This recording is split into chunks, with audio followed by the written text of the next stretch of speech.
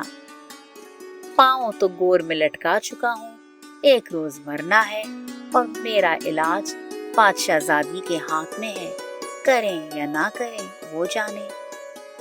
بار مقلب القلوب نے اس سنگ دل کے دل کو نرم کیا، مہربان ہو کر فرمایا، جلد ہی پادشاہی حکیموں کو حاضر کرو۔ دو ہی طبیب آ کر جمع ہوئے، نبض دیکھ کر بہت غور کی، آخرش تشخیص میں ٹھہرا کہ یہ شخص کہیں عاشق ہوا ہے، سوائے وصل معشوق کے اس کا کوئی علاج نہ ہووے، جس وقت وہ ملے یہ صحت پاوے۔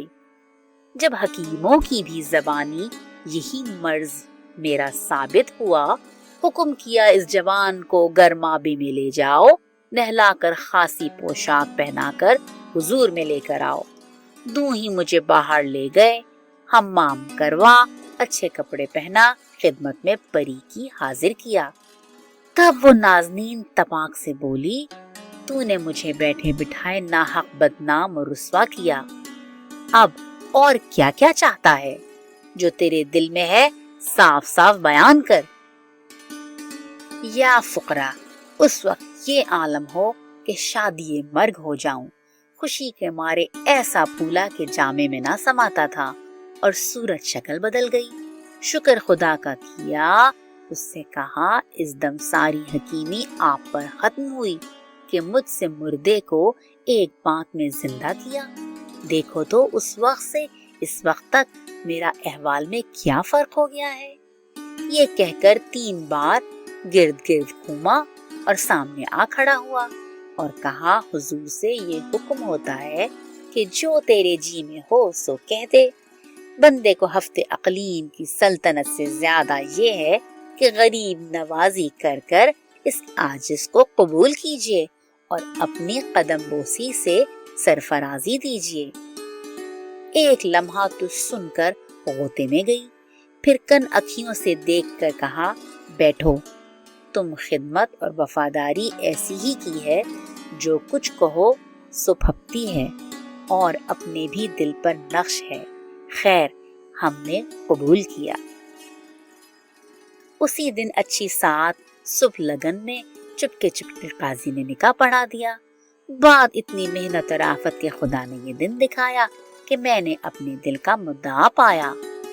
لیکن جیسے ہی دل میں آرزو اس پری کے قریب جانے کی ہوتی تھی، ویسے ہی جی میں بے کلی اس واردات عجیب کے معلوم کرنے کی تھی کہ آج تک میں نے کچھ نہ سمجھا کہ یہ پری کون ہے، اور وہ حبشی سانولا سجیلا جس نے ایک پرزے کاغذ پر اتنی اشرفیوں کے بدرے میرے حوالے کیے کون تھا، اور تیاری ضیافت کی بادشاہوں کے لائق ایک پہر میں کیوں کر ہوئی، اور وہ دونوں بے گناہ اس مجلس میں کس کے لیے مارے گئے، اور سبب خفگی اور بے مروتی کا باوجود خدمت گزاری اور ناز برداری کے مجھ پر کیوں کیا، اور پھر ایک بارگی عاجز کو یوں سر بلند کیا۔ غرض اسی واسطے بعد رسم رسومات عقد کے 8 دن تک قریب نہ ہووے، رات کو ساتھ سوتا، دن کو یوں ہی اٹھ کھڑا ہوتا۔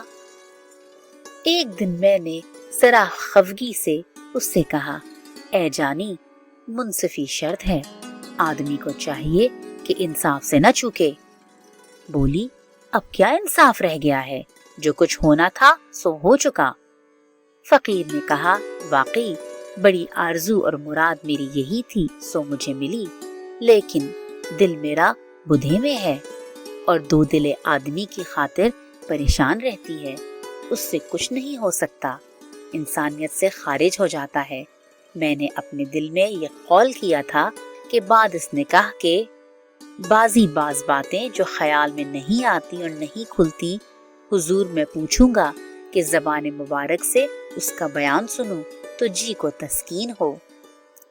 اس پری نے چی بچی ہو کر کہا، کیا خوب، ابھی سے بھول گئے؟ یاد کرو، بارہا ہم نے کہا ہے کہ ہمارے کام میں ہرگز دخل نہ کیجیو اور کسی بات کے مانی نہ مانیو۔ خلاف معمول یہ بے ادبی کرنی کیا لازم ہے؟ فقیر نے ہنس کر کہا، جیسی اور بے ادبیاں معاف کرنے کا حکم ہے، ایک یہ بھی صحیح۔ وہ پری نظریں بدل کر تہے میں آ کر آگ بگولا بن گئی اور بولی، اب تو بہت سر چڑھا، جا اپنا کام کر، ان باتوں سے تجھے کیا فائدہ ہوگا؟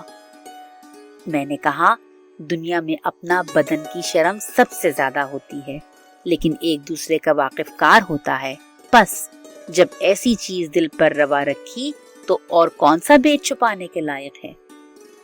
میری اس رمز کو وہ پری وقوف سے دریافت کر کر کہنے لگی، یہ بات سچ ہے، پر جی میں یہ سوچ آتا ہے کہ اگر مجھ نگوڑی کا راز فاش ہو تو بڑی قیامت مچے۔ میں بولا، یہ کیا مذکور ہے؟ بندے کی طرح سے یہ خیال دل میں نہ لاؤ اور خوشی سے ساری کیفیت جو بیتی ہے فرماؤ۔ ہرگز میں دل سے زبان تک نہ لاؤں گا، کسو کے کان پڑنا کیا امکان ہے؟ جب اس نے دیکھا کہ اب سوائے کہنے کے اس عزیز سے چھٹکارا نہیں، لاچار ہو کر بولی، ان باتوں کے کہنے میں بہت سی خرابیاں ہیں، تو خواہ در پہ ہوا، خیر تیری خاطر عزیز ہے مجھے، اس لیے اپنی سرگزشت بیان کرتی ہوں، تجھے بھی اس کا پوشیدہ رکھنا ضرور ہے، خبر شرط۔